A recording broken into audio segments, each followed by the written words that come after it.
అందరికీ షాలోమ్ వందనాలు.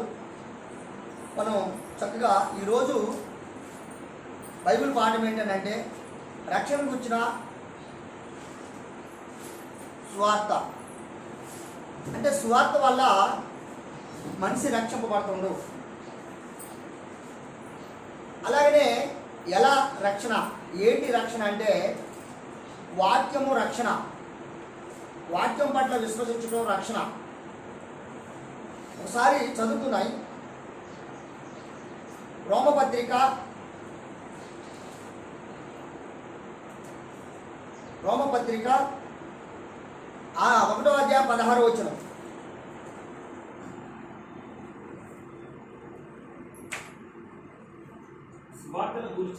సువార్తను గూర్చి నేను సిగ్గుపడవాడు కాను, ఏలయనగా నమ్ము ప్రతి వానికి మొదట యూదునికి గ్రీకు దేశస్థునికి కూడా రక్షణ కలుగుటకు. హల్లెలూయా. అంటే ఎన్ని వర్గాల వారికైనాను రక్షణ కలగజేయుటకు మాత్రమే ఆయన యొక్క సువార్త. పరమ తండ్రి స్తోత్రం.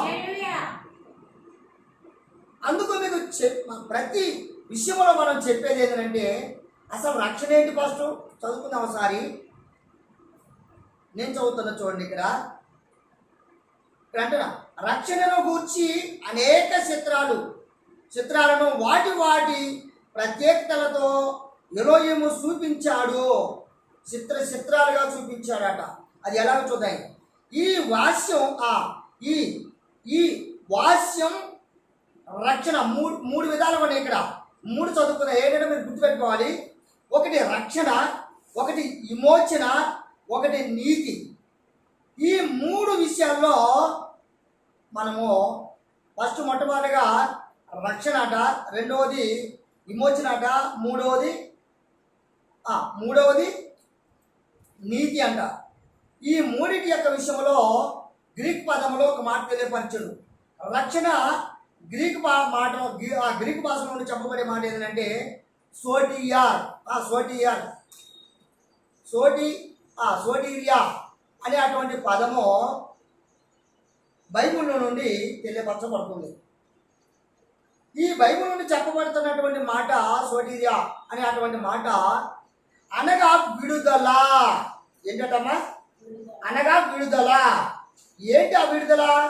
ఎక్కడ ఆ విడుదల అంటే క్షేమముగా తీసుకొని రావడము అనే దాన్ని ఇక్కడ తెలియపరుస్తుంది. ప్రజలకు రక్షించేవాడిగా తనను తాను వెల్లడి చేసుకున్నాడట. ఎవరైనా? యెహోవా మెస్సియా. చూద్దాం ఒకసారి. కీర్తనల గ్రంథము 27వ అధ్యాయము ఉందా మన దగ్గర? కీర్తన గ్రంథము 27వ అధ్యాయం 1వ వచనం. యెహోవా నాకు వెలుగును రక్షణయై ఉన్నాడు.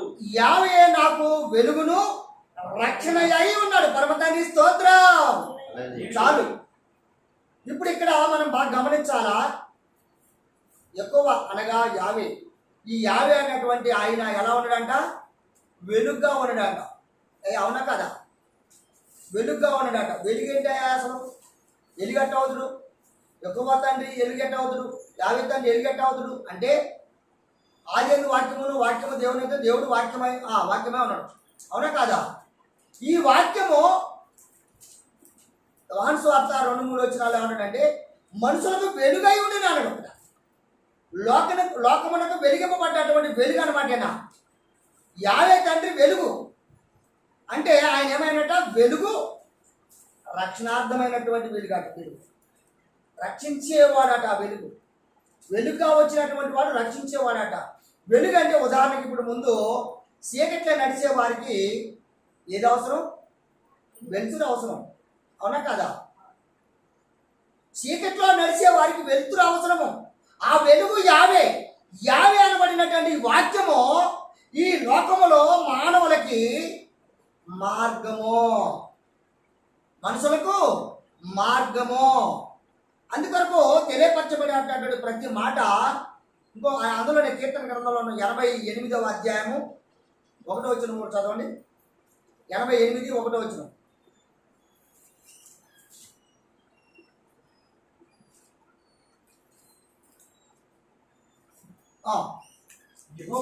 యెహోవా నాకు రక్షణవు, యావే నాకు రక్షణ అవును, రక్షణకర్త అవును.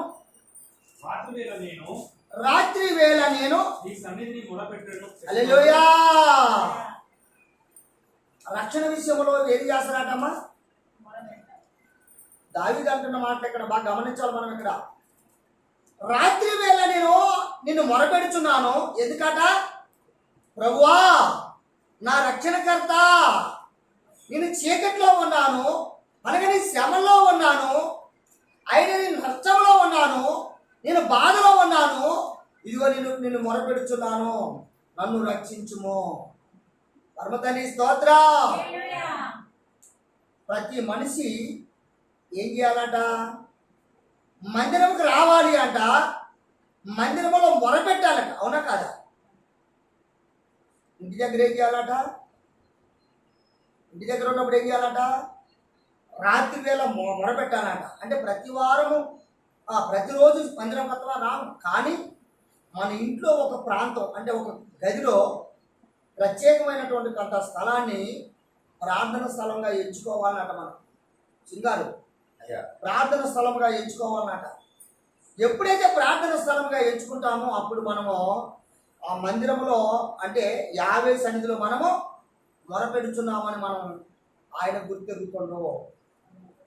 కనుక ఇక్కడ తెలియపరిచే మాట ఏంటంటే, కొన్ని విధాలుగా కూడా యెహోవా మెస్సీయ వారు భూమి మీదకి శరీరధారిగా ఉన్నటువంటి యొక్క వ్యక్తి భూమి మీదకి వచ్చాడట. వచ్చాడు భూమి మీదకి ఆయన వచ్చాడు. ఏ విధంగా వచ్చాడు ఆయన? ఎలుగుగా ఉన్న ఆయన, వాక్యముగా ఉన్న ఆయన ఎలా వచ్చాడు? ఆయన శరీరధారిగా వచ్చాడు. అవునమ్మా, శరీరధారిగా వచ్చాడు. యోహాను సువార్త 1వ అధ్యాయం 14వ వచనం. ఆ వాక్యము శరీరధారి అయి కృపా సత్య సంపూర్ణంగా మన మధ్యకు వచ్చను.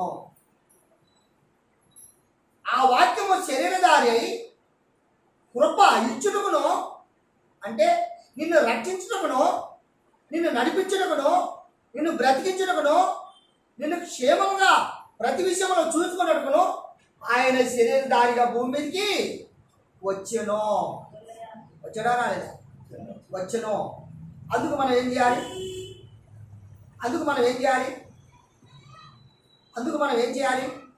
ప్రార్థన చేయాలి. తర్వాత వాక్యము చదవాలి. వాక్యం వినాలి. వాక్యం చదివినప్పుడు అనుభవం పెరుగుతుంది, వాక్యం విన్నప్పుడుగా కూడా అనుభవం పెరుగుతుంది. ప్రియమైనటువంటి వాళ్ళారా, మీకు కూడా నేను తెలియపరుస్తున్న మాట ఏంటంటే, మరొకసారి నేను చేతులెత్తి మీకు వందనాలు తెలియపరుస్తుంది ఏంటంటే, వీడియోని మీరు చూడట్లేదు, మామూలుగా టచ్ చేస్తున్నారు, కానీ దీన్ని పూర్తిగా సంపూర్ణంగా వినడానికి ఇష్టపడట్లేదు. దయతో ఏంటి వాక్యంలో ఎంత రక్షణ ఉందో మీకు అర్థమవుతుంది, ఇంటి అర్థమవుతుంది. ఇప్పుడు మంచి శ్రేష్టమైనటువంటి మంచి పప్పు చేశారనుకోండి, పప్పు వేసుకొని మనం అన్నం తింటున్నాం. ఇప్పుడు పప్పు వేసుకొని నేను అన్నం తింటున్నాం, మీరు నా పక్కన ఉన్నారు. ఈ కూర, ఈ అన్నం భలే రుచిగా ఉంది, ఈరోజు అయ్యా మంచి తృప్తిగా తింటున్నానని నేను అంటా. నా పక్కన మీరు ఉన్నటువంటి వారు, మీరు తిన్నటువంటి వారికి రుచి మీకు తెలిసిదా? పప్పులో రుచి మీకు తెలిసిదా? అందుకొరకు మీరు ఏం చేయాలి? దాన్ని తినాలి. ఎప్పుడైతే దాన్ని మీరు తింటారో అప్పుడు దాని యొక్క రుచి, శ్రేష్టమైనటువంటి యొక్క రుచి మనకు అర్థమవుతుంది. అలాగనే వింటున్నప్పుడు కానీ లేదా చదువుతున్నప్పుడు కానీ ఈ వాక్యం మీరు గ్రహించినప్పుడు కానీ అది మంచి చెడు అనేది గ్రహింపు ఒకటే కాక రక్షిస్తుందా లేదా అనేది కూడా మీకు తెలియపరచబడుతుంది. పరమతండ్రి స్తోత్రం. అందరూ నోరున్న వారంతా పరమతండ్రి స్తోత్రం. ఎందుకంటే హల్లెలూయా అంటే ఆయన్ని స్తుతించుట. మాటలు చాలా జాగ్రత్తగా మనం గమనించాలి. అదేవిధంగా ఒక మాట ఏమన్నాడంటే, అమ్మా ద్వితీయోపదేశ కాండంలో ఒక మాట తెలియపరిచాడు, చదవండి దయచేసి. మీరు కొద్దిగా స్పీడ్ చదవట్లేదని నేను రిఫరెన్స్ చెప్పలేకపోతున్నాను. ద్వితీయోపదేశ కాండము 26వ అధ్యాయము 8వ వచనం. 26వ అధ్యాయము 8వ వచనం. అందరు తీసుకున్నారా? చదవండి. అప్పుడు యావే బహుబలము వలన బహుబలము వలన చాపిన ఆ చేతి పనులను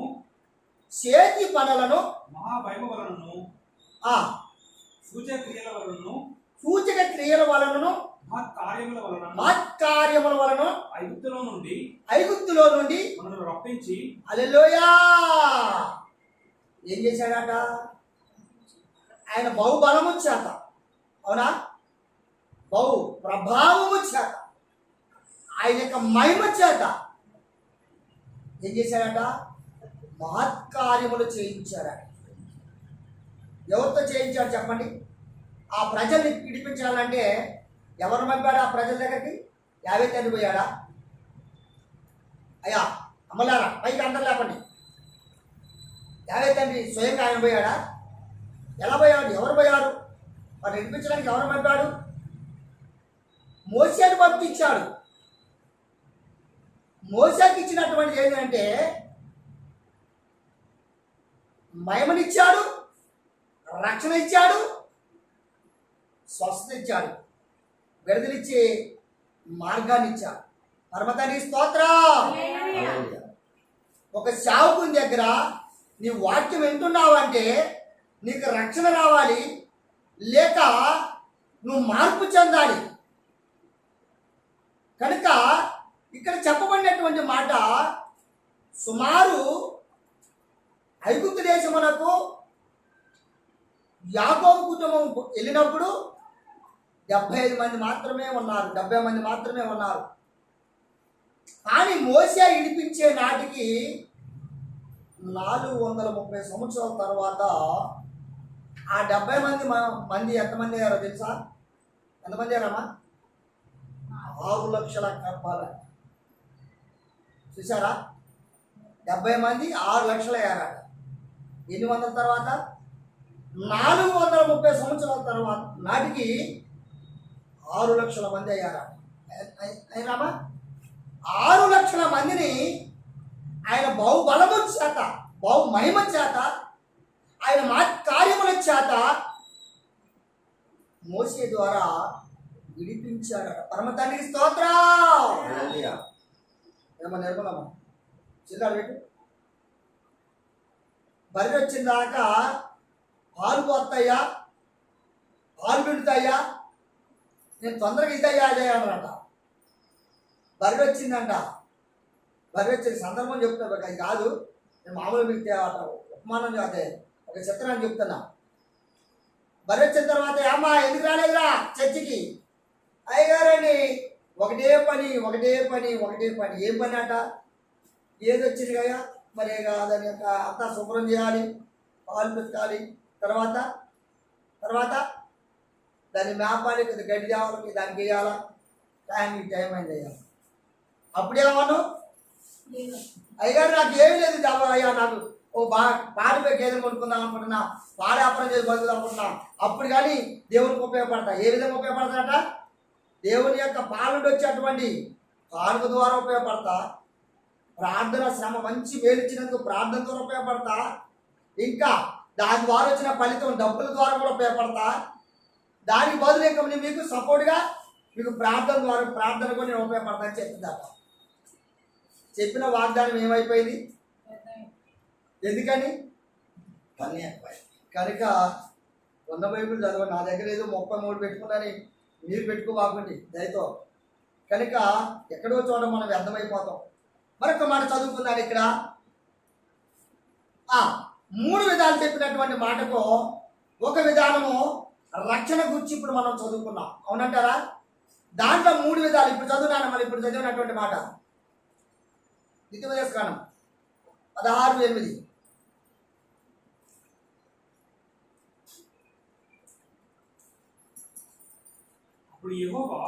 అప్పుడు యావే బహుబలము బహు బలము వలనను చేసిన ప్రతి సత్కార్యములు చాపిన చేతులను ఆ మహా ఆ భయము వలనను ఆ సూచక క్రియల వలనను ఆ కార్యము వలనను ఆ ఐగుప్తుల నుండి మనలను రప్పించి ఆ ఈ స్థలమునకు ఆ మనలను చేర్చి ఆ పాలు తేనెల ప్రవహించు ఆ దేశమై ఉన్న ఆ దేశమును ఆ ఇచ్చెను. పరమతాని స్తోత్రం. ఇప్పుడు ఎక్కడ ఉన్నటువంటి వారిని ఎక్కడ చేర్చాడట? బహు శ్రమలో ఉన్నటువంటి వారిని చూసి ఆయన తన హస్తము ద్వారా ఆ బహు బలము చేత, అంతేనమ్మా, కార్యముల చేత, తన మహిమ ద్వారా ఇది ఎక్కడి నుంచి ఎక్కడ తీసుకున్నాడు? ఐగుప్తు దేశము దాటాలంటే, యువతలకు రావాలంటే అక్కడ ఏముందట? పెద్ద సముద్రం ఉంది, దాటి రావడానికి కష్టం. ఎర్ర సముద్రం దాటి రావాలంటే మామూలు లెక్కలు కాదు, అనేకమైన వ్యాధులు కలుగుతుంది. కనుక మోసే ద్వారా ఆ సముద్రాన్ని ఏం చేశాడటండి? పాయలు చేశాడట. చదువుకున్నారా? చదవలేదా? చదివారా? అమ్మా ఒకసారి వాక్యం చదవండి. యెషయా గ్రంథము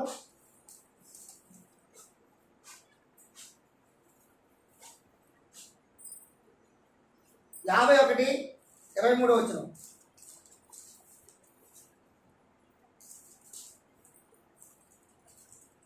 నిన్ను బాధపరచు వారి చేతిలో దాన్ని పెట్టెదను. మేము దాటిపోవునట్లు ఇక్కడ బాగా గమనించాలా? మేము దాటిపోవునట్లు కిందికి వంగి సాగిలపడమని వారు నీతో చెప్పగా నీవు నీ వీపును దాటి వారికి దారిగా చేసి నేలకు దానిని వంచితివి కదా. హల్లెలూయా. చూడండి, ఇక్కడ ముగ్గురు సందర్భం ఉంది. ఇక్కడ ఒకటి ఇశ్రాయేలు ప్రజలు, రెండవది మోషే, మూడవది యావే తండ్రి. ప్రజలు వచ్చి మోషే అడిగారు. మోషే యావే తండ్రితో చెప్పాడు. యావే తండ్రి తన ఇలా సాగిలపడి సముద్రం మీద అలా వంగిపోయాడట. అప్పుడు సముద్రం ఏమైపోయిందట? 2 పాయలుగా చీరిపోయిందట. 2 పాయలుగా. అప్పుడు ఆయన యూపు మీద ఎప్పుడైతే ఇలా నీటి మీద వాలాడు, వెంటనే ఆయన ఏమై ఉన్నాడట? అక్కడ ఆరిన నేల వలె మిగిలిపోయినటువంటి యొక్క మహాదారి అయిందట. ఆ ప్రభావము ఆ దారిగా మార్చబడినప్పుడు వీరందరిగా కూడా ఏమైపోయారు? పోయారు, రక్షణ మార్గంలోకి వెళ్ళిపోయారు. కఠినమైనటువంటి కాఠిన్య కష్టాల్లో ఉన్న వారిని విడిపించి పాలు తేనెలో ప్రవహించేటువంటి దేశానికి మిమ్మల్ని నడిపించి తిని. చూసారా? అందుకు చెప్పినటువంటి మాటను బట్టి యోబు గ్రంథం చూద్దాం ఒకసారి. యోబు గ్రంథము 13వ అధ్యాయము 16వ వచనం చూడండి ఒకసారి.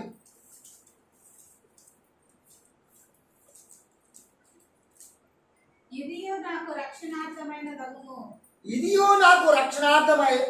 అయినదనియు భక్తిహీనుడు ఆయన సన్నిధికి తెగింపడు. భక్తిహీనుడు ఆయన సన్నిధికి తెగింపడు. చూడండి, భక్తి కలిగినటువంటి వాడు ఎవరు పిలవాల్సిన అవసరం లేదు. వాళ్ళంతటా వాళ్ళే వస్తారట. మనకు కరెక్ట్గా పరిశుద్ధ గ్రంథంలో మనం ఆశ్రయించి ఏదైతే ఒక నియమం పరమతాన్ని మనకు పెట్టాడో ఆ నియమాన్ని పరిశుద్ధ గ్రంథము చదివిన తర్వాత దాన్ని ఏం చేయాలట? నేర్చుకోవాలన్నట. సింగారు దాన్ని ఏం చేయాలట? నేర్చుకోవాలన్నట. అంతేనమ్మా? నేర్చుకోవాలన్నట. ఈ నేర్చుకున్న దాన్ని బట్టి ఏం చేయాలట? మనము వారం లేవ్యకాండము 23వ అధ్యాయము 3వ వచనం చదవండి. 6 దినములు పని చేయవలెను. వారము 7వ దినము విశ్రాంతి దినము. అది పరిశుద్ధ సంఘము దినము. హల్లెలూయా. ఇది ఎవరికి ఎలాంటి దినం అట? పరిశుద్ధులు సంఘముగా కూడి ఆరాధన చేయకు దినం అంట. రక్షణ పొందేటువంటి యొక్క దినమంట, విమోచన కలిగించేటువంటి దినమంట. కనుక ఏదో ఒక వారం చెప్పాడా, వారం వారం అన్నాడా? అమ్మ వసత, వారం వారం అన్నాడా, ఏదో ఒక వారం అన్నాడా? Yes. వారానికి ఒక రోజు మాత్రము ఏం చేయాలన్నాడు? పరిశుద్ధ సంఘముగా కూడా అన్నాడు అక్కడ. అవునా కాదా? పరిశుద్ధ సంఘముగా కూడా అన్నప్పుడు మనం ఏం చేస్తాం? అయ్యా విస్తారమైన పనులు పెట్టుకొని వస్తాయి మనకి. నేను వాక్యాలు మీకు చూపిస్తా, తొందరగా ముందుకు వెళ్దాని. చూడండి ఒకసారి కీర్తనల గ్రంథము 3వ అధ్యాయము 8వ వచనం చూడండి. రక్షణ యావేది, నీ ప్రజల మీదకి నీ ఆశీర్వాదం వచ్చునుగాక.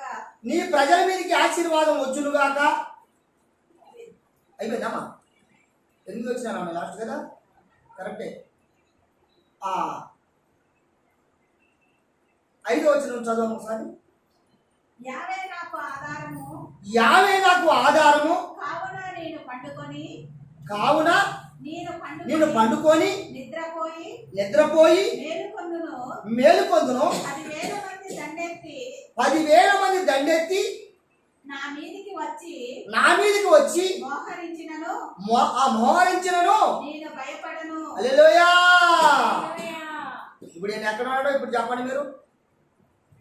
అయ్యా సింగారు అమ్మా వస్తుంది, ఈయన ఎక్కడ ఉన్నాడు ఇప్పుడు? యావే సన్నిధిలో ఉన్నాడంట, అంతేనా? ఈయన దగ్గరికి 10,000 మంది మోహరించిన, అంటే ఇలా బెదిరించినట్టు వచ్చినా నేను భయపడను అంటాడు. 10,000 మందికైనా నేను భయపడను అంటాడు. 10,000 మందినైనా నేను చూసి భయపడేవాడిని కాదు. 10,000 మంది అయినా నాకు ఎలాగట ఇటువంటి వెళ్ళిపోతాడు, నాకు అవసరం లేదు. నా పక్షమున యావే ఉన్నాడు, నా పక్షమున యావే యుద్ధము చేయువాడే ఉన్నాడు. అదేవిధంగా 20వ వచనం కూడా చూడండి ఒకసారి. 20వ అధ్యాయం 5వ వచనం చూడండి, కీర్తనలోనే.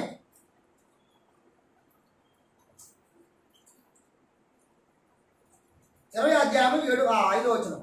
యావే నీ రక్షణను బట్టి మేము జయోత్సాహము చేయుచున్నాము. హల్లెలూయా. ఇక్కడ ఆవుదాయి రక్షింపబడిన తర్వాత మనం ఏం చేయాలంటే మీరంతా జయోత్సవం అంటే అర్థం ఏంటి అమ్మా? సంతోషం ఒకటే. జయోత్సవం అంటే ఉత్సవాలు అంటారు కదా. ఉత్సవాలు అంటే ఏంటి? ఇప్పుడు అమ్మా అది బాగా చెప్పిన తల్లి, మీకు వందనాలు. ఏం చేయాలట? జయోత్సవాలు చేయాలంటే అర్థం ఏంటి? అది పండుగ వేడుక లాంటిదంట. ఏంటి అది? ఆయన యొక్క రక్షణ దినం, ఆయన ఆరాధించవలసినటువంటి దినం, ఆయన ఆరాధించవలసినటువంటి సమయం బందేనమ్మా. కనుక ఏది ఏమైనా మనం గమనించేది, గ్రహించేది 2 విధాలుగా ఉంది. యావేని రక్షణ కొరకై ప్రార్థన చేయాలి, యావే మనల్ని విడిపించిన కొరకు, అంటే అనేక బాధల నుండి విడిపించిన కొరకు మనం ప్రార్థన చేయాలి. మన అనేకమైనటువంటి అవసరత నిమిత్తమై కూడా ప్రార్థన చేయాలి. ఎక్కడ చేయాలి? ఇప్పుడు ఇంట్లో చేయాలా, లేకపోతే మందిరాలు చేయాలా? అమ్మా ఇంతకుముందు చెప్పాను కదా మీకు. 1 6 రోజులు ఇంట్లో చేయాలి. ఎక్కడమ్మా? 6 రోజులు ఇంటి దగ్గర నీ వ్యక్తిగతంగా చేసుకోవాలి. వారం 7వ రోజున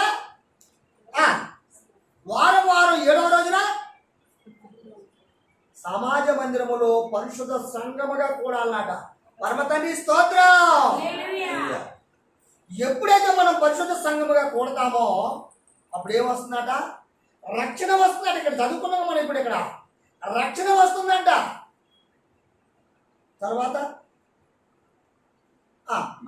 మా ఎలోహీము నామమును బట్టి మా ధ్వజం అంటే ఏంటో తెలుసుగా మీకు? మా ధ్వజమును వెతుకుతున్నాము. నీ ప్రార్థన అన్నియు మీ ప్రార్థనలన్నీ యావే సఫలపరచును గాక. హల్లెలూయా. ప్రార్థన చేసుకుంటారు కొంతమంది, ఇక్కడ మొదలు పెడతారు, కమ్మోలు తేలుతారు. ఆ ప్రార్థనకు అర్థమే ఉండదు, ఆ ప్రార్థన రక్షణే లేదు, ఆ ప్రార్థనకి సూచన ఎంత మాత్రం కనపడదు. ఇప్పుడు యావే తండ్రి ఏం చేస్తున్నాడ? ప్రార్థన చేస్తే సఫలపరుస్తుందంట. అర్థమైందయ్యా? అర్థమైందమ్మా? ప్రార్థన చేస్తే మనం ప్రార్థన చేస్తే అక్కడ సఫలపరచబడాలి. ఇప్పుడు మోసేను పంపించాడు కదా ఐగుప్తు దేశం మీదకి, అనేక మహత్కార్యములు చేయడానికి యావే తండ్రి చేశాడా? మోసే చేశాడా? అక్కడ హల్లెలూయా. యావే తండ్రి చేశాడు మోసే ద్వారా. కానీ మందిరములో వాక్యము చెబుతున్నప్పుడు వింటున్న మనందరము గ్రహించవలసినటువంటి అవసరమై ఉంది. మనకి గ్రహించిన వాక్యమును అనుసరించవలసినటువంటి బాధ్యులమై ఉన్నాం. అలా ఉన్నప్పుడే ఆ రక్షణ వాక్యం మనకి లభిస్తుంది. చూద్దాం ఒకసారి కీర్తన గ్రంథము 116వ అధ్యాయము, తొందరగా వెళ్ళిపోదాం. 116వ అధ్యాయము 13వ వచనం చూడండి. రక్షణ పాత్రను చేతబుచ్చుకొని యావే నామమున ప్రార్థన చేసేదను. యావేకు నా మొక్కుబలను చెల్లించిన పరమతండ్రి స్తోత్రం. అక్కడే ఆగుదామా? క్రమం వల్ల చాలా మంది మనం చెప్పుకోవాలి. ముందేం చెప్పాడు అమ్మా? ముందేం చెప్పాడు? రక్షణ పాత్ర కొరకు రక్షణ పాత్రను చేతబుచ్చుకున్నారట, అంటే చేపట్టుకున్నారట, అంటే దక్కించుకున్నారట. తర్వాత యావే నామమున ప్రార్థన చేసేదను. ఇక్కడ వినండియా, మనకు యావే తండ్రి నామమున మనం ప్రజల మధ్య ఆయన కార్యమును చేయొచ్చు. అంటే మనం వెల్లడి చేయడానికి మనకి ఏం కావాలంటే ఫస్ట్ మొట్టమొదటిగా యావే రక్షణ మనకు అవసరము. ఈ రక్షణ ప్రజల ముందు మనం రూపింపజేయటకును మనకు ప్రార్థన అవసరం. పరమ తండ్రి స్తోత్రం. ఏం అవసరం? ప్రార్థన అవసరము. దేని కొరకు అమ్మా? ఇప్పుడు ప్రార్థన దేని కొరకు అమ్మా? రక్షణ నిమిత్తం. అంటే నీకు నువ్వేనా? అనేకుల అన్యుల మధ్యకు వెళ్ళినప్పుడు, అవివేకుల మధ్యకు వెళ్ళినప్పుడు, అనాథుల మధ్యకు వెళ్ళినప్పుడు, భక్తిహీనుల మధ్యకు వెళ్ళినప్పుడు నీ ప్రార్థన ఫలించాలంట. నీ ప్రార్థన రుజువు చేయబడాలంట. నీ ప్రార్థన ప్రతిఫలము ఇతరులకు కనిపించాలంట. అందుకు నువ్వు మందిరానికి వెళ్ళాలి, అందుకు నువ్వు ప్రార్థన చేయాలి, అందుకు ఈ రక్షణ వాక్యమును మనం అనుసరించవలసిన బాధ్యులమై ఉన్నాం. అందుకొరకే మనము ఏది చెప్పినా, ఏది అనుకున్నా, ఏది ఏమైనా అమ్మా తీసిన వారి వాక్యం చదువు, అక్కడే చదువు. కెత్తనే రక్షణ పాత్రను చేతబుచ్చుకొని యావే నామమున ప్రార్థన చేసేదను. యావేకు నా మొక్కుబళ్ళు చెల్లించేదను. యావేకు ఒకవేళ మొక్కుబళ్ళు ఏమన్నా ఉంటే ఏం చేయాలంట? కీర్తనకారుడు తెలియపరుస్తున్నాడు, మొక్కుబళ్ళు చెల్లించాలన్నట. ఏమండి సింగారు ఒకటే రాత్రి కూర్చోడు. అయితే మనము ఏదైనా వరంపడిక చేసుకున్నాం అనుకోండి, ఏం చేయాలి మనం చెప్పండి? ఇంకా లేవు అయితే పాటించాల. ప్రార్థనతో పాటు ఇంక మళ్ళీ ఏం చేయమన్నాడు? నువ్వు ఏదైతే వరంపడిక చేస్తావు దాన్ని చెల్లించాలి. ఏం చేయాలట? చెల్లించాలి. నీకు రక్షణ వచ్చినప్పుడు నువ్వు చెల్లించాలి. నీ మార్గం విశాలపరిచినప్పుడు నువ్వు చెల్లించాలి. ఇంకా నీకు సహాయపడినప్పుడు నువ్వు చెల్లించాలి. ఏం చెల్లించాలి? ప్రార్థన ద్వారా ఆయనకు ఇవ్వవలసినటువంటి యొక్క వాటిని ఆయన చెల్లించాలి. చదువురా కొంచెం కించదు అమ్మా. ఆయన ప్రజలందరి ఎదుటనే చెల్లించేదను. ఆయన ప్రజల ఎదుటనే చెల్లించేదను. యావే భక్తుల మరణము, యావే యొక్క భక్తుల యొక్క మరణము ఆయన దృష్టికి విలువగలది. హల్లెలూయా. హల్లెలూయా. ఒకవేళ అలా చేసిన వారమై అయితే మనిషి పుట్టినెందుకట? మనిషి పుట్టినవాడు గిట్టక మానడు. ఎన్ని సంవత్సరాలు బతికారాయా? మా నాయనమ్మ 120 సంవత్సరాలు 110 సంవత్సరాలు బతికింది. మా నాయన 90 సంవత్సరాలు బతికాడు. 95 సంవత్సరాలు 96 సంవత్సరాలు బతికాడు. మరి నేను అలా బతుకుతానో బతుకుతాను అదే. మా నాయనకు ఒక రుజువు ఉంది. మా నాయనకు ఒక రుజువు ఉంది. దగ్గర ఉందా లేదా? మరి నాకు ఉందో లేదో మా మనవాడు చెప్పాలి. దగ్గర నా కొడుకు చెప్పాలి. అయ్యా, అందుకు ఇక్కడ యావేకు రుజువు కనపడుతుంది. యావే సన్నిధికి పోయినందుకు ఆయన రుజువు కనపడుతుంది. యావేని స్మరించినందుకు రుజువు కనపడుతుంది. కనుక మనం ఇక్కడ చెప్పుకోవాల్సిన ప్రతి మాటకి ఇక్కడ ఏంటట? విమోచన కదమ్మా. విమోచింపబడుట ఎలా ఏంటి అని మనం చూసినట్లయితే లేవియ కాండం చూడము ఒకసారి. లేవియ కాండము 9వ అధ్యాయం 9వ వచనం చూడండి ఒకసారి.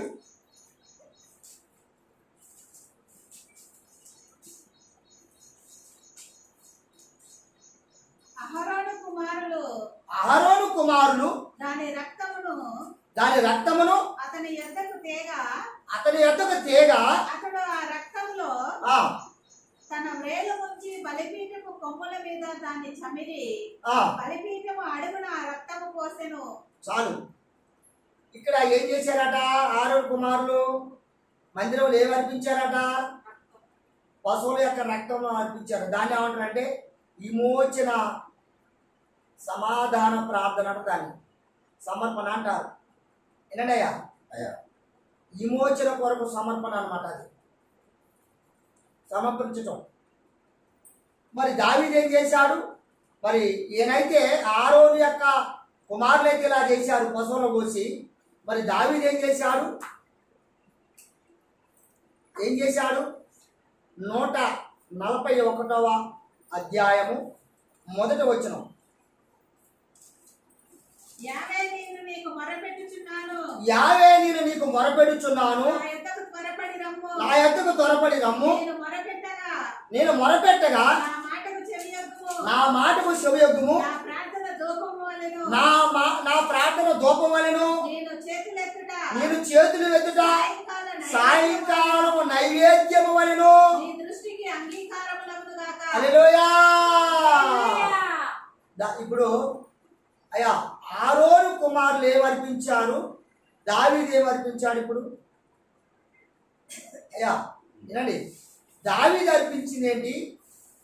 అహరోను కుమారులు అర్పించింది ఏంటి అని అంటే, పరమ తండ్రికి ప్రార్థన చేయలేని వారు భక్తి పనులు కొంతమంది భక్తి రూపింపజేసుకుని ఏం చేస్తారంటే టెంకాయలు కొడతారు.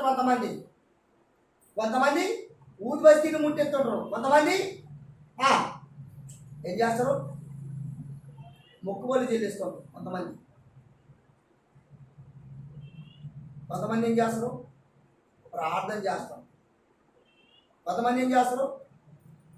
మేకలను, కోళ్ళను, కోడెలను, పొట్టేలను కోస్తాను. మొక్కుబళ్ళు చెల్లించడే కదమ్మా, అవునా కదా? మొక్కుబళ్ళు చెల్లించాలంటే ఎలా చెల్లించాలంట? నా ప్రార్థన కూడా మొక్కుబడి అక్కడ, అవునా కదమ్మా? సాయంకాలం నైవేద్యం వలె నీ దృష్టికి ఇష్టముగా ఉండునుగాక. పరమ తండ్రి స్తోత్రం. అర్పించే ప్రార్థన జీవితం కలిగి ఉన్నారా?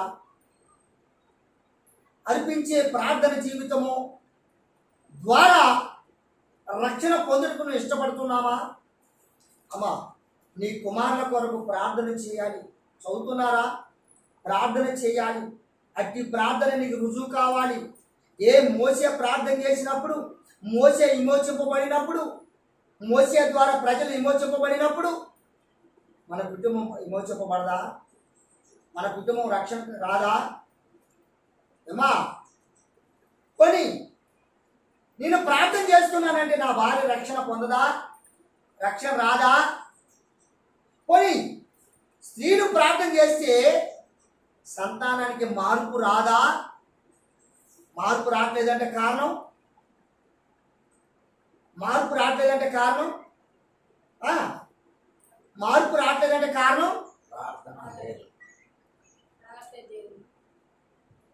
మత్తయి సువార్త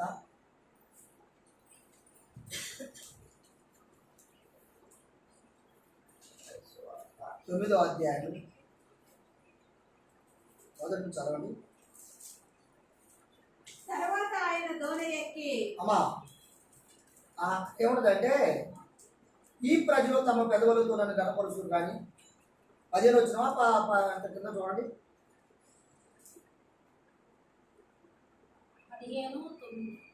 15:9 సారీ 15:9 చదవండి. ఈ ప్రజలు తమ పెదవులతో నన్ను గణపరచుదురు గాని ఏ ప్రజలు ఆయన నమ్ముకున్న వారు అట. వేషధారులారా, అక్కడ పూర్తి చదువుతున్నారు. ఈ ప్రజలు ఎవరట? ఈయన అలంకరించుకున్నవారు, ఈయన ఆకర్షించుకున్నవారు. ఈ ప్రజలు తమ పెదవులతో నన్ను గణపరుస్తురు గాని వారి హృదయము నాకు దూరముగా ఉన్నది. హల్లెలూయా. హల్లెలూయా. ఈ హృదయం ఎక్కడ ఉందంట అంటే, దూరంగా ఉండి పిలిస్తే వినపడు. అమ్మా స్వరూప పోయి ఖమ్మంలో ఉందనుకోండి, స్వరూప వసంత సారీ స్వరూపం వెళ్తాను. ఎప్పుడో వెళ్ళిపోయిన స్వరూపం ఇంటికి వెళ్తాను. స్వరూపం నీకు తెలుసాము? మా అమ్మాయి తెలుసు స్వరూపం. వసంతం వెళ్తున్నాయి. వసంత నేను కేకలేస్తా, వినిపిద్దామా నీకు?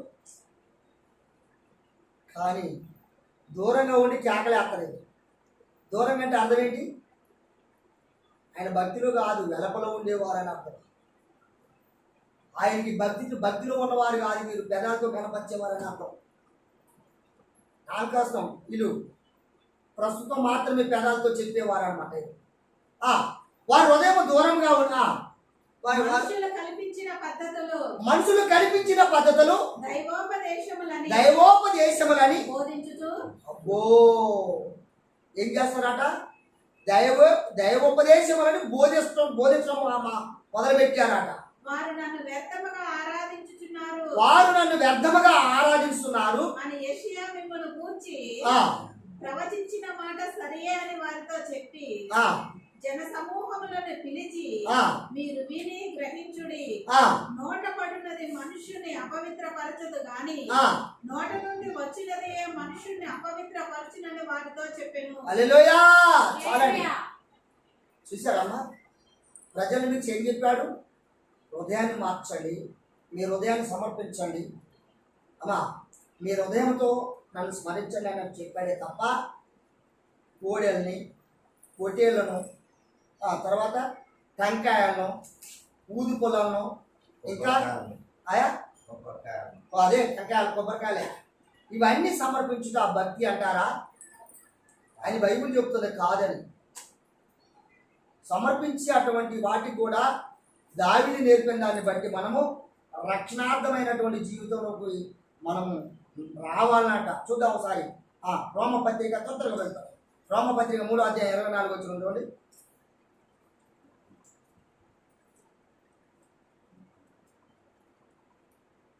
అది చాలా ఉంది ఇక్కడ పాఠం, కానీ చెప్పడానికి సమయం సరిపోదు. కాబట్టి నమ్మువారు తన ఆయన కృపచేతనే హల్లెలూయా యెషోవా మెస్సియా వారి విమోచన ద్వారా ఉచితముగా నీతిమంతులను తీర్చబడుతున్నారు. హల్లెలూయా. ఉచితంగా మీ పెదాలతో ఇష్ట ప్రార్థన చేస్తే చాలు. ఏమండి అయ్యా ఇంటున్నాం, మీరు ఏం ఇవ్వాల్సిన అవసరం లేదు. పొట్టేళ్ళ కోడేళ్ళ కాదు ఇచ్చేది, ఉచితంగా మిమ్మల్ని విమోచిస్తుండట. ఉచితంగా అంటే ఏమి ఇస్తున్నారు? ఆయనకి ఏమిస్తారు చెప్పండి? ఒకళ్ళు అంటారు, అమ్మా నీ ప్యాను కొనిచ్చాను. ఒక ఆయన అంటాడు, నీ పక్క రేకులు వేపించాను. ఒక ఆయన అంటాడు, ఈ పక్క గోడ కట్టించాను. ఒక ఆయన అంటాడు, ఇగో ఈ డ్రమ్స్ తెచ్చాను. ఒక ఆయన అంటాడు, ఈ బల్లా తెచ్చాను. ఒక ఆయన అంటాడు, నీకు అది ఇచ్చాను. ఏమా ఇవన్నీ ఎందుకు? అర్థమవుతుందా? గ్రహించాల్సినటువంటి అవసరం మనకు ఉంది. అందుకొరకే సబ్జెక్ట్ మనకు సైడ్ అయిపోయింది కదా. ఆయన భూమి మీదకి వచ్చినటువంటి వాడు రక్షణ నిమిత్తమై మాత్రమే వచ్చాడు కనుక రక్షణార్థమైనటువంటి జీవితం జీవించాల్సింది తప్ప మరొకటి కాదు. అవునంటారా కాదంటారా? అందుకొరకు చూద్దాం ఒకసారి. అపోస్తుల కార్యము 10వ అధ్యాయము 43వ వచనం చూడండి.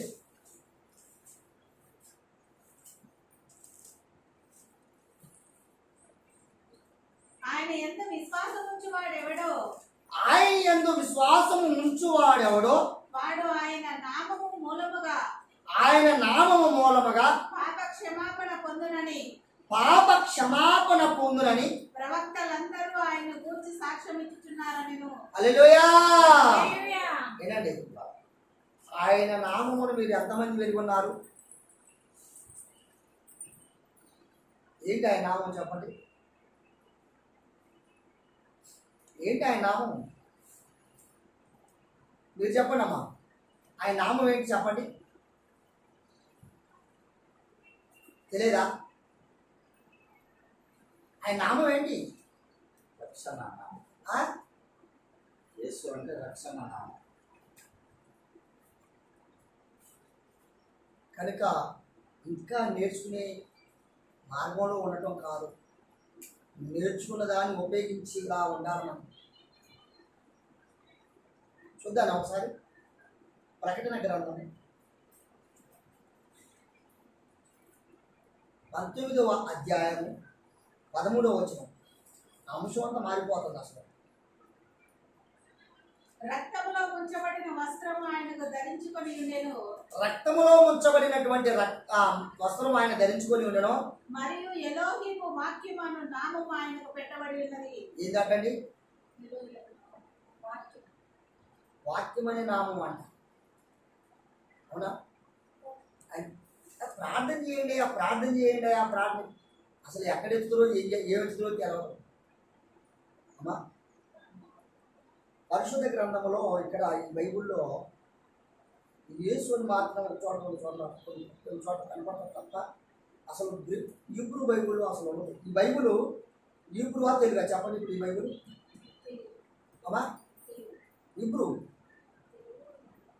హీబ్రూ అమ్మా. మీ బైబిల్ ఉందమ్మా అట్ట ఫస్ట్ అట్ట మీద ఫస్ట్ చూడండి. బైబిల్ ఫస్ట్ పార్టీ పరిశుద్ధ గ్రంథం ఉంది. పరిశుద్ధ గ్రంథం కాదు, అక్కడ చదువమ్మా. గ్రీకు భాష. ఆదిమ అంటే మొట్టమొదటిగా ఏ భాష ఉందటమ్మా? ఏబ్రీ. ఈ బైబిల్ ఎవరిది? ఏబ్రీ అంటే బైబిల్లో హీబ్రూ. ఏబ్రీ కాదు, హీబ్రూ. ఏంటండి? హీబ్రూ భాష నుండి తర్జుమా చేసింది గ్రీకు. గ్రీకు నుండి నానా విధాలుగా వచ్చినటువంటిది, తెలుగు కాదు. ఇప్పుడు ఈ బైబిల్ రాసిన వారికి యేసు అంటే తెలవదు. మరి ఎవరికి తెలుసు? అయ్యా అయితేనండి, ఈ బైబిల్ రాసిన వారికి యేసు అంటే తెలవదండి. బైబిల్ ఎవరు రాశారు అంటే బైబిల్ సొసైటీ వారు రాశారని చెప్తారా? అలాంటి మీరు మీరు పొందినట్టే కాదు. ప్రవక్తలు రాశారు. 40 మంది. ఎంతమంది రా? 43 అమ్మా. 41 ఎంతమంది అమ్మా? నేను 41 ఎట్లా దేని బట్టి చెప్తున్నారా? కొత్త నిబంధన అట్లా ఓకే 45 మంది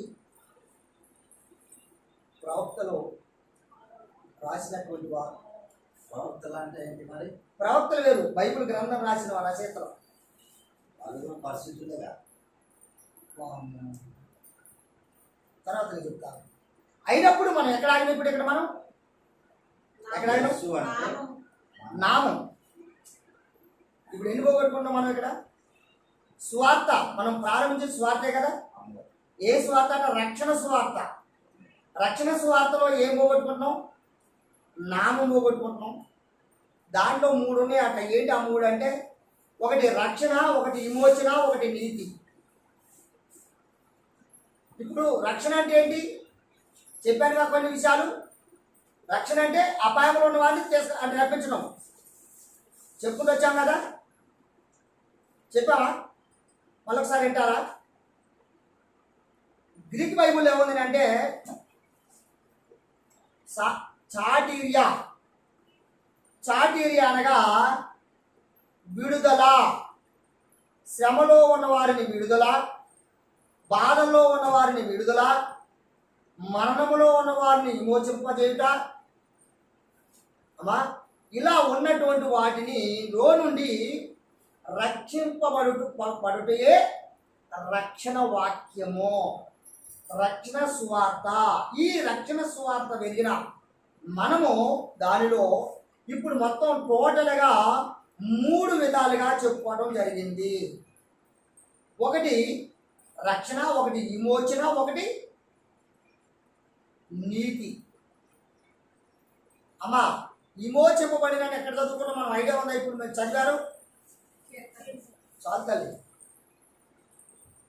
అంటే ఇప్పుడు మీరు నేను చదివిన వీడియోలో ఉన్న జాగ్రత్త మళ్ళీ మీరు ఏనండి, వాక్యాలను మీకు వస్తాయి జాగ్రత్తగా. ఇంకే లాస్ట్గా ఒకటి చదువుకొని ముగించుకున్నాను. రామపత్రిక 4వ అధ్యాయము 5వ వచనం చదవడం. ఒకటి 4 అధ్యాయము 5వ వచనం. పని చేయగా భక్తిహీనుని నీతిమంతునిగా. 4 నుంచి చదవరా. పనిచేయు వారికి జీతము రుణమే గాని, పని చేయవానికి జీతము రుణమే గాని దానమని ఎంచబడదు. దానం కాదండి. ఇటేనండి అందరు తలకాలు ఆపండి. ఇప్పుడు మీ ఇళ్ళకి ప్రార్థనకు వచ్చాను అనుకోండి, ఇప్పుడు నేను ఏం చేస్తాను? నేను పని చేస్తున్నా. పని అంటే అర్థం ఏంటి? మీ ఇంట్లో సమస్యలు ఏదైతే ఉన్నాయి, ఇప్పుడు నేను చదివాను కదా ఇక్కడ, మీకు ఒకవేళ మీరు చదవాలనుకుంటే ఇగో ఇక్కడ ఉంది నాకు సబ్జెక్ట్ పాఠం కూడా మీకు చూపిస్తున్నా. ఈ వీడియో కూడా చూడండి. మీరు ఇక్కడ పెద్ద అక్షరాలతో ఏముందాం? ఇక్కడ రక్షణ ఉందా? ఇందులో నేను ఇప్పుడు చెప్పిన అంశాలు మొత్తం ఉన్నాయి. ఇక్కడ నేను ఎంతసేపు చెప్పింది పరిశోధన గ్రంథంలో కానీ సొంతం కాదు. సొంతమైన మాట చెప్పలే. ఇప్పుడు నేను ఈ గ్రంథం నుండే చెప్పాను. ఇప్పుడు మొత్తం టోటల్గా ఇక్కడ ఏంటంటే, ఇక్కడ ఏమైనా విడుదల, క్షేమము, లేక రావడము, లేక విడిపించటము, రక్షించటము అనే దానిలో నుండి చెప్పడం జరిగింది అన్నమాట. అయితే ఇప్పుడు మనం ఎక్కడేం చదువుకున్నాం? మనం రోమాలో 4:4లో పనిచేయువానికి జీతము రుణమే గాని, పని చేసే వానికి జీతము రుణము కానీ దానమని ఎంచబడదు. ఇదేనండి, నీ దాన ధర్మములు ఇచ్చాము, మీకు కానుకలు ఇచ్చాము, దానం ఇచ్చాము, మీకు ఇంటికి రాగానే అంటుంటా. అదేనమ్మా? వాళ్ళకి అన్ని తెలియదు చెప్తున్నాం కాబట్టి మీకు వాళ్ళు ఏం చేస్తారంటే ఒక ఇది ఎప్పుడైనా మీ ఇళ్ళకి వచ్చినప్పుడు మీ సేవకుడు ప్రార్థన చేస్తున్నప్పుడు మీ మంచి కోసమో లేక మీ బాగు కోసమో లేక మీ రక్షణ కోసమో ప్రార్థించుట అది పనే కానీ మీ రుణం కాదు. మనది అవునా కాదా? ఏమనుందమ్మా అక్కడ? దానం అంటే దానం, అదేగా రుణం అనేది. ఇప్పుడు దానం చేయటువంటి ధర్మం, అది పనికి జీతం అంటే అర్థం ఏంటి? ప్రార్థన చేయడానికి వచ్చిన వాడికి జీతం అది అంటే ప్రభు పట్ల. కానీ ఇచ్చేది మాత్రం మీరు దానం కాదు. దానం అయితే ధర్మం కాదు, అది దాన ధర్మాలు కావాయి. నువ్వు చేసే ప్రభు పట్ల చేస్తున్న పనిని బట్టి నీకు ఇస్తున్న జీతం, అంతేకాని కూడా కాదు. కొంతమంది ఏమంటారంటే, అబ్బా నేను ఖమ్మం నుంచి ఇక్కడికి వచ్చా, ఈ 10 రూపాయలేనా, ఈ 50 అయినా, ఈ 100 అంటుంటారు కదా. కానీ దానికి ఇంకొక అర్థం ఉంది. సుమి అమ్మా రే కనుక దానికి ఒక అర్థం ఉంది. ఏంటి అని అంటే, జాగ్రత్తగా గ్రహించండి, అనుసరించండి, తెలుసుకోండి. మీకు వందనాలు తెలుసుకుంటున్నాను.